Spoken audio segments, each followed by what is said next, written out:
by Brian Homewood ZURICH, Reuters. The possibility of a World Cup without Cristiano Ronaldo and Lionel Messi turned out to be a false alarm, yet next year's tournament will still have a major absentee after the United States' extraordinary failure to qualify on Tuesday. Panama, meanwhile, showed it is perfectly possible for small nations to qualify without expanding the finals to 48 teams, which is planned for the 2026 edition, as they joined Iceland in reaching the tournament for the first time.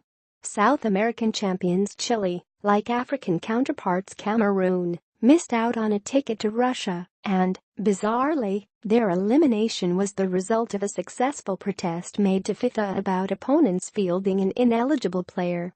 23 of the 32 finalists have now been decided, while the remainder will be settled in November with 4 European playoffs, 2 intercontinental playoffs in the final round of African qualifiers, where 3 groups are still open.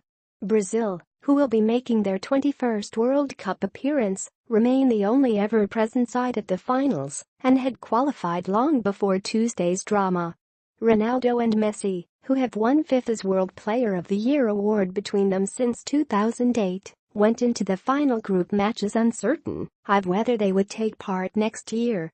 Those fears were allayed as Messi's hat-trick led Argentina to a 3-1 win at high altitude in Ecuador to ensure their place, and Portugal made it with a 2-0 win over Switzerland.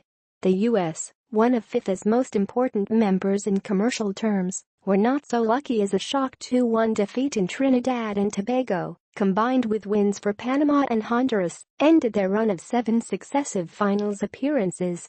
The Netherlands, semi-finalists in 2014 and runners-up in 2010, will also miss out, while 4 times champions Italy, who last failed to qualify in 1958, face a 2-leg playoff in November. The impact of the US's absence will be felt at broadcasters Fox, who take over coverage of the World Cup from ESPN starting with the 2018 tournament, and a host of sponsors, such as Nike, who had been hoping for plenty of World Cup exposure.